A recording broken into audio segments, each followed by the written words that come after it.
I was very young when I started dating my first husband.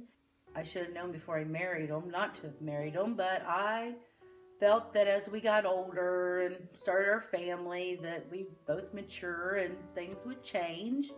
But a lot of uncalled for situations happened and it takes a toll on you. Not to go into deep detail, but a lot of emotional abuse, of name calling and pushing and shoving, maybe. But with my second child, I was 4 months pregnant. He come home drunk, and I asked where he was and who was he with, and he told me he was none of my damn business.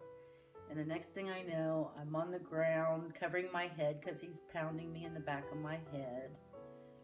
I felt the baby start moving around in there, and I pretty much swept it underneath the rug.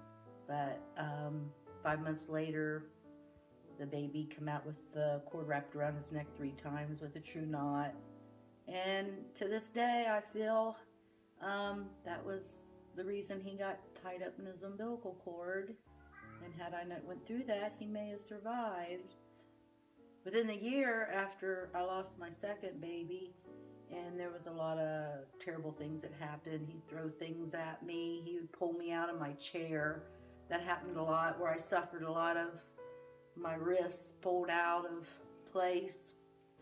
It's hard to mend those open wounds when somebody that you feel loves you strikes out at you like that. It's very hard.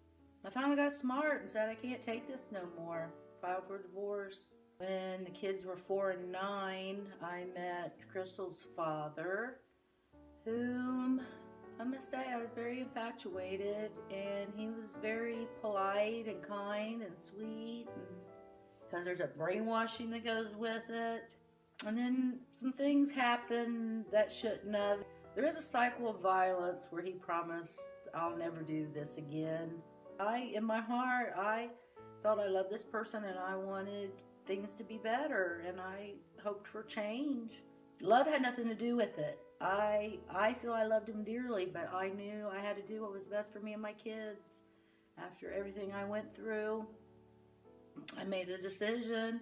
I got to get out before it's too late. I packed up and I moved on for a better life, to say I can't deal with this. I'm not going to live like this. Uh, I may be alone, but I'm happy, and I'm not having to walk on eggshells, and I don't have to live in fear. And I hope God, if there is no man in my life, it'll be the total opposite, or I don't want a relationship like that ever again.